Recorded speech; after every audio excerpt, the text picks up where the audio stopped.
ചോതി നക്ഷത്രക്കാർക്ക് നിസ്സാര കാര്യത്തെ ചൊല്ലി കലഹിക്കേണ്ടതായോ അധികം സംസാരിക്കേണ്ടതായോ വരാം. ദുർവാശി കുടുംബത്തിൽ കലഹങ്ങൾക്ക് കാരണമാകുന്നു. അത് ഒഴിവാക്കാൻ ശ്രദ്ധിക്കണം. ഔദ്യോഗിക രംഗത്ത് ശത്രുക്കൾ വർദ്ധിക്കും. ബന്ധുമിത്രാദികളുടെ അകൽച്ച മനസ്സിനെ അസ്വസ്ഥമാക്കും. ഇടയ്ക്കിടെ ഉണ്ടാകുന്ന ശാരീരിക അനാരോഗ്യം മാനസിക അസ്വസ്ഥതയ്ക്ക് കാരണമാകും. ഇവർ ദോഷപരിഹാരത്തിനായി അടുത്തുള്ള മഹാവിഷ്ണു ക്ഷേത്രത്തിൽ ഭാഗ്യസൂക്ത അർച്ചനയും പാൽപായസവും നടത്തുക. വിശാഖം നക്ഷത്രക്കാർക്ക് കഠിനാധ്വാനത്തിലൂടെ നഷ്ടപ്പെട്ടത് വീണ്ടെടുക്കാൻ സാധിക്കും. സ്ഥലം സ്വന്തമാക്കുന്നതിന് കുറച്ച് കാലതാമസം വരും.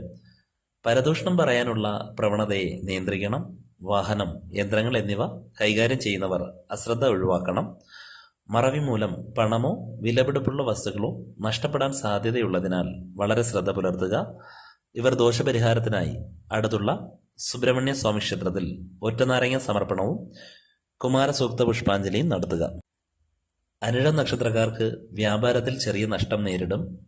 കാർഷിക വിളകൾക്ക് നാശമുണ്ടാകും. വാഗ്ദാനം പാലിക്കാൻ ശ്രദ്ധിച്ചില്ലെന്ന് വരും. കുടുംബകാര്യങ്ങളിൽ കൂടുതൽ ശ്രദ്ധിക്കണം. കുടുംബസുഖം നിലനിർത്തുന്നതിന് പ്രത്യേക ശ്രദ്ധയും സംയമനവും ആവശ്യമാണ്.